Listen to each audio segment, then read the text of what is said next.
क्या हो अगर आप कई दिनों तक एक जंगल में फंसे रहो और आपको उस जंगल से निकलने का रास्ता ही ना पता हो। ऐसा ही कुछ होता है हमारी आज की कहानी में। कहानी की शुरुआत में हम एक लड़की को देखते हैं जिसका नाम सोयर है। रनिंग करते समय उसको एक कॉल आता है जिसमें उसको इंटरव्यू के लिए बुलाया जाता है। इसे देखकर सोयर काफी ज्यादा खुश हो जाती है क्योंकि सोयर को इसका काफी दिनों से इंतजार था। इंटरव्यू की तैयारी करने के बाद सोयर इंटरव्यू देने के लिए निकल पड़ती है। सोयर को वाशिंगटन डीसी जाना था। वो अपने फोन में मैप सेट करती है और आगे बढ़ने लगती है। अब उसको एक हाईवे पकड़ना था जो कि एक सुनसान इलाके से होकर गुजरता है। थोड़ी दूर जाने के बाद सोयर को पता चलता है कि ये रास्ता बंद है, इसीलिए वो दूसरा रास्ता पकड़ती है, लेकिन वो रास्ता भी गलत होता है। इसके बाद वो अपनी कार रोककर पेपर मैप देखने लगती है, लेकिन तभी सोयर के पास एक कार आकर रुकती है और उस कार में से दो लोग बाहर निकलते हैं जो कि भाई होते हैं। एक का नाम होलिस्टर और दूसरे का बग होता है। ये दोनों सोयर के पास आते हैं और उससे पूछने लगते हैं कि क्या हम तुम्हारी मदद कर सकते हैं, लेकिन सोयर को ये दोनों भाई कुछ सही नहीं लगते, इसलिए वो उनको कहती है कि मैं ठीक हूँ, मुझे मदद की जरूरत नहीं है। इसके बाद होलिस्टर सोयर के पास आता है और उससे बदतमीजी करने लगता है। सोयर को ये पसंद नहीं आता और वो होलिस्टर को मारने लगती है।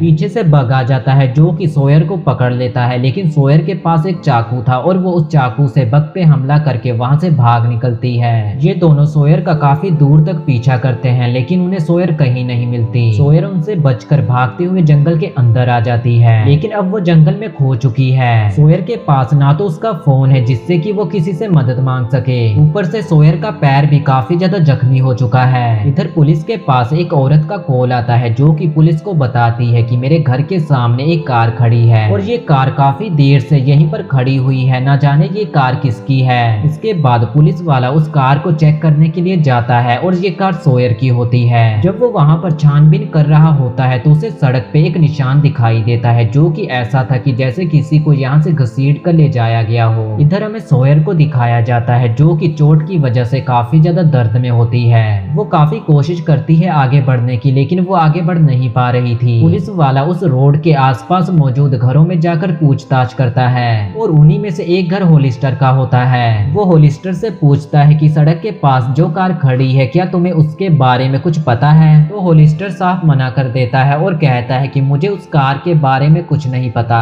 तभी वहाँ पर बग आ जाता है जो कि पुलिस को देखकर थोड़ा घबरा जाता है, लेकिन होलिस्टर सारी बात संभाल लेता है। पूछताछ करने के बाद पुलिस वाला वहाँ से चला जाता है। इधर हमें सोयर को दिखाया जाता है जो कि अभी भी उसी जंगल में फंसी हुई है। उसका पैर जख्मी है और उसको अब काफी ज्यादा भूख भी लगने लगी है। अब और आगे बढ़ने की उसके पास बिल्कुल भी हिम्मत नहीं होती, फिर भी वो कैसे न कैसे करके धीरे धीरे आगे बढ़ने लगती है। लेकिन तभी वो देखती है कि ऊपर से एक कार नीचे गिरने वाली है। सोयर तुरंत वहां से हट जाती है और वो कार नीचे गिर जाती है। तभी सोयर देखती है कि ये कार किसी और की नहीं बल्कि उसी की है और सोयर की कार को इन दोनों भाइयों ने नीचे गिरा दिया था जिससे कि पुलिस उसको ढूंढ ना पाए। सोयर अपनी कार के अंदर जाकर अपना फोन लेने लगती है, लेकिन अब उसका फोन टूट चुका है और ना ही उसमें बैटरी थी। सोयर काफी ज्यादा कोशिश करती है कि कहीं से नेटवर्क आ जाए और वो किसी से मदद मांग सके। इधर होलिस्टर को सोयर का एक कपड़ा मिलता है जिससे कि उसको ये पता चल जाता है कि सोयर यहीं आसपास है। अब ये दोनों सोयर को ढूंढने में लग जाते हैं। इधर सोयर अपने फोन को लेकर इधर उधर भटक रही होती है कि कहीं से नेटवर्क आ जाए, लेकिन उसकी इतनी अच्छी किस्मत कहाँ। आखिरकार वो भूख और प्यास से बेहोश हो जाती है और वहीं पर गिर जाती है। जब वो बेहोश हो रही होती है तो वो किसी आदमी को देखती है, लेकिन उस आदमी से कुछ कहने से पहले ही वो बेहोश हो जाती है। अब जब सोयर की आंख खुलती है तो वो खुद को एक घर में पाती है और उसके पैर में भी किसी ने पट्टी कर दी थी। जब वो उस घर में देख रही होती है तो तभी उसको वहाँ पर एक आदमी मिलता है जिसका नाम है लोबल और वो सोयर को दूध पीने के लिए कहता है, लेकिन सोयर उसकी तरफ चाकू कर देती है। सोयर को लगता है कि ये आदमी उसको मारने वाला है, इसलिए वो उस आदमी को काफी ज्यादा गालियां देती है, लेकिन सोयर काफी ज्यादा भूखी होती है इसलिए वो फिर से वहीं पर बेहोश हो जाती है। जिसके बाद लोबल उसको वहीं पर बांध देता है। वो सोयर को कुछ खाने के लिए देता है, जिसके बाद सोयर उसको सारी बात बता देती है कि कैसे वो जंगल में फंसी और यहाँ पर पहुंची। सोयर उसको ये सारी बातें बता ही रही होती है कि तभी वहाँ पर एक कार की आवाज आती है। कार की आवाज सुनकर सोयर काफी ज्यादा डर जाती है और वो मदद के लिए चिल्लाने लगती है, लेकिन लोबल सोयर का मुंह बंद कर देता है।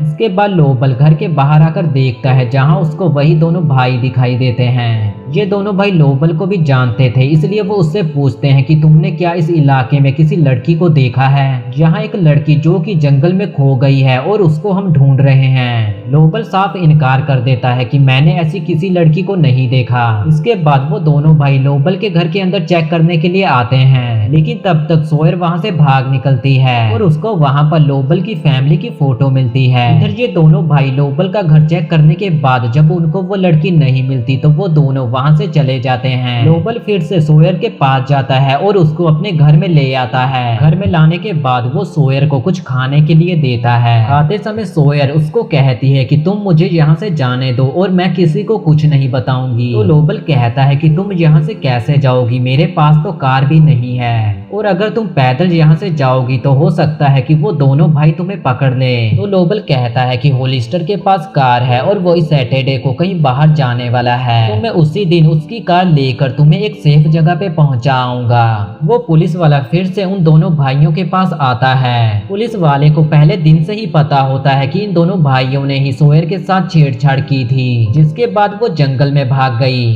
और यहाँ हमें ये पता चलता है कि ये तीनों आपस में मिले हुए हैं। इन तीनों ने मिलकर कई सारे कांड किए हुए हैं। इधर हमें लोबल और सोयर को दिखाया जाता है जो कि काफी अच्छे दोस्त बन चुके हैं। लोबल किचन में कुछ बना रहा होता है, तभी वहाँ पर ये दोनों भाई आ जाते हैं और इस बार इनके हाथों में कुछ बॉक्स होते हैं। जब ये दोनों घर के अंदर आते हैं तो पूरे घर में धुआं होता है और लोबल ने अपने चेहरे पर मास्क लगाया होता है। वो उन दोनों को भी मास्क लगाने के लिए कहता है। इधर सोयर एक नदी के पास खड़ी होती है, तभी वहाँ पर लोबल आ जाता है। सोयर उससे पूछती है कि क्या यहाँ पर होलिस्टर नहीं आ पाएगा? तो लोबल कहता है कि नहीं, उसको इस जगह के बारे में नहीं पता। इधर हमें एक दूसरे पुलिस वाले को दिखाया जाता है जिसको ये पता चल जाता है कि पहले वाला पुलिस वाला उन दोनों भाइयों के साथ मिला हुआ है और इन तीनों ने मिलकर ही उस लड़की के साथ कुछ किया है। वो ये सारी बातें अपने सीनियर को बताने के लिए जाता है, लेकिन तभी वहाँ पर वही पुलिस वाला आ जाता है जो कि उसको मार डालता है। इधर लोबल और सोयर घर के बाहर बैठकर कुछ बातें कर रहे होते हैं, तभी वहाँ पर वही पुलिस वाला आ जाता है। सोयर भागकर घर के अंदर चली जाती है, लेकिन तब तक वो पुलिस वाला सोयर को देख लेता है, लेकिन वो पुलिस वाला वहाँ से सोयर को लिए बिना ही चला जाता है और वो सीधा उन दोनों भाइयों के पास जाता है और उन्हें बता देता है कि सोयर लोबल के घर में छुपी हुई है। इधर लोबल और सोयर घर में बैठकर बातें कर रहे होते हैं कि तभी वहाँ पर ये दोनों भाई आ जाते हैं और इस बार ये दोनों भाई सोयर को देख लेते हैं। ये दोनों लोबल को काफी ज्यादा गालियां देते हैं और उसको मारने ही वाले होते हैं कि तभी लोबल कहता है कि मैंने इस लड़की को अपने घर में बंदी बनाकर रखा हुआ है, जो मैं कहता हूँ ये लड़की वही करती है। इसके बाद लोबल सोयर को किचन में जाकर चाय बनाने के लिए कहता है। सोयर किचन में जाती है और वो ओवन में कुछ रख देती है और ये वही चीज होती है जिससे कि कुछ दिनों पहले लोबल के पूरे घर में धुआं हुआ पड़ा था। सोयर ओवन में उस चीज को रखने के बाद लोबल के पास आ जाती है। कुछ देर बाद ओवन में से कुछ आवाजें आने लगती है, जिस बग उसके पास जाता है और तभी वहाँ पर एक जोरदार धमाका होता है। लोबल और सोयर घर से बाहर निकलने लगते हैं कि तभी एक बार फिर से धमाका होता है, जिसकी वजह से ये दोनों उड़कर घर से बाहर आ जाते हैं। सोयर लोबल को देखती है जो कि काफी ज्यादा जख्मी हो चुका है।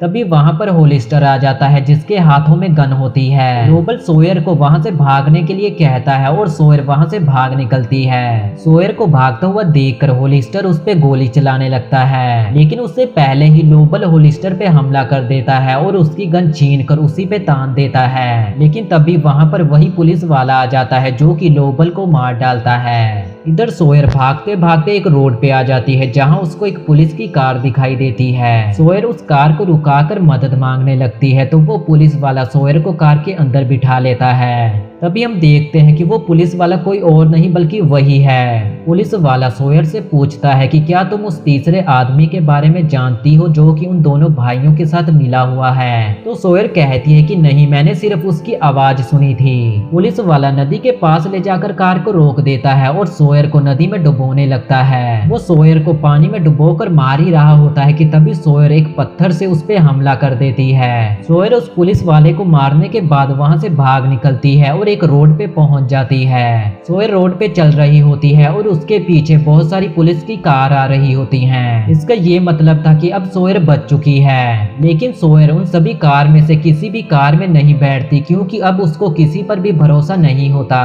और यहीं पर ये मूवी खत्म हो जाती है।